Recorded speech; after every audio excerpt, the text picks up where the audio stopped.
Assalamualaikum warahmatullahi wabarakatuh. Kami dari tim 2 akan menjabarkan mengenai permasalahan tentang kemacetan, penumpukan sampah, dan juga penggunaan gadget berlebihan. Namun sebelumnya izinkan kami untuk memperkenalkan diri. Nama saya Angelin Giacinta Prislia, saya dari kelas 11-6 nomor 4. Saya Salwan Indra Putih dari kelas 11-6 nomor absen 35. Saya Aulia Esti Predeska, nomor absen 10. Saya Zaidan Raffi Taruna Aji dari kelas 11-6 nomor absen 36. Saya Britario Putra Arianto dari kelas 11-6 nomor absen 11. Nama saya Sahabat Dodin, kelas 11-6 nomor absen 27. Mari kita simak penjelasannya. Saya berada di saat kemacetan yang ada di kota besar. Ada beberapa penyebab terjadinya kerusakan, antara lain yaitu jumlah kendaraan yang meningkat. Yang pertama yaitu jumlah kendaraan yang meningkat, peningkatan jumlah kendaraan yang pribadi akibat urbanisasi dan daya beli masyarakat yang lebih tinggi melebihi kapasitas jalan yang ada. Penyebab nomor 2 yaitu gangguan dan terjadinya kecelakaan lalu lintas. Kecelakaan dan gangguan lalu lintas, kecelakaan atau kendaraan rusak di jalan menghambat laju kendaraan yang menyebabkan kemacetan. Yang ketiga yaitu pengendara yang tidak tertib.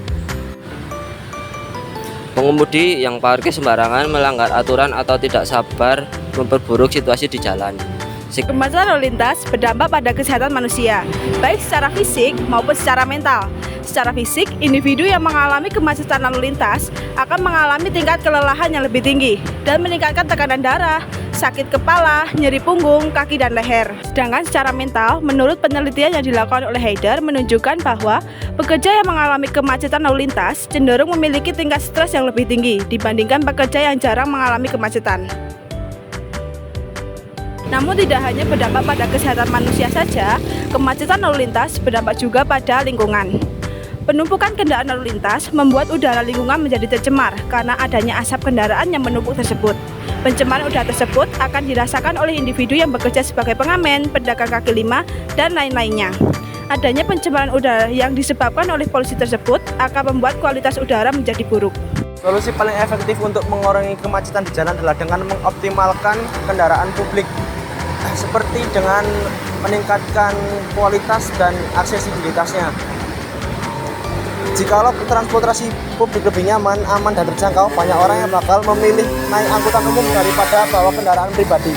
Akibatnya jumlah mobil dan motor jalan berkurang, dan kemacetan akan menurun. Permasalahan yang kedua mengenai penumpukan sampah, khususnya sampah plastik. Kalian pasti sering menjumpai beberapa penumpukan sampah plastik di sekitar kalian, seperti di rumah, di kelas, maupun di lingkungan masyarakat. Nah, mengapa hal ini bisa terjadi? Hal ini bisa terjadi karena beberapa faktor. Yang pertama adalah faktor kebiasaan. Dalam kehidupan sehari-hari, kita cenderung memiliki kebiasaan menggunakan sampah plastik di berbagai aktivitas kita sehari-hari. Yang kedua adalah karena plastik ini praktis dan mudah didapat. Kalian sering ataupun bisa mendapatkan atau membeli plastik di berbagai toko maupun minimarket di sekitar kalian. Yang ketiga adalah harga. Faktor harga. Harga plastik cenderung lebih murah daripada bahan pengganti plastik yang lain, seperti kertas maupun kain. Yang keempat adalah faktor industri. Beberapa industri sering memasarkan tentang kemasan plastik mereka, seperti penggunaan galon sekali pakai. Tentunya hal ini menyebabkan penumpukan sampah plastik yang berlebihan. Upaya yang dapat dilakukan oleh pemerintah dan juga masyarakat yaitu dengan cara menggalakkan penggunaan prinsip 3R seperti reduce, reuse, dan recycle, dan juga upaya dengan cara membangun organisasi peduli sampah terhadap masyarakat supaya menambah kesadaran terhadap penggunaan sampah dengan baik dan cara mengolahnya dengan baik juga. Nah, teman-teman, apa sih yang bisa kita lakukan sebagai individu untuk mengurangi penumpukan sampah plastik di sekitar kita?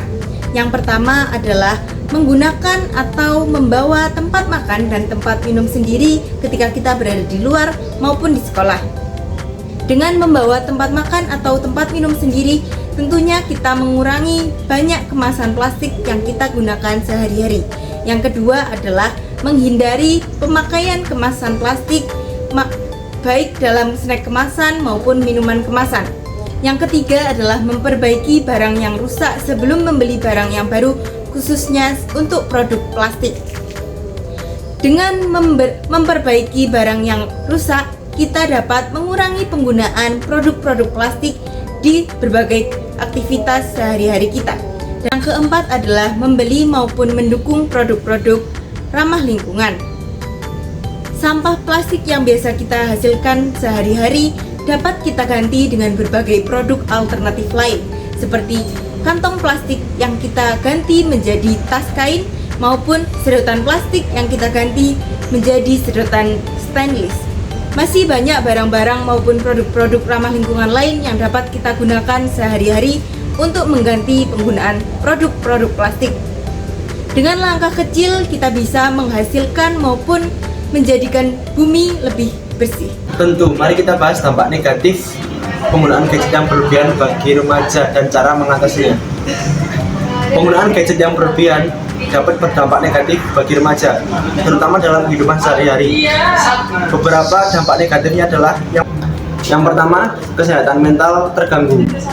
Hal tersebut bisa membuat remaja menjadi stres, cemas, atau bahkan depresi karena terlalu sering dibandingin diri sama orang lain di media sosial. Yang kedua yaitu prestasi akademik menurun. Remaja menjadi malas belajar karena lebih fokus ke game atau media sosial. Yang ketiga yaitu hubungan sosial terganggu. Remaja jadi kurang peka sama orang sekitar karena lebih sibuk sama layar HP. Upaya yang dapat kita lakukan untuk menjaga keseimbangan antara penggunaan gadget dan interaksi sosial diantaranya: 1. Batasi waktu penggunaan gadget. Pembatasan waktu penggunaan gadget ini dapat membuat kita lebih efektif dalam menjalani hal-hal yang kita lakukan sehari-hari. Juga dapat memberikan kita lebih banyak waktu untuk bersosialisasi dengan orang lain. Yang kedua, lakukan hal-hal positif dalam kehidupan sehari-hari.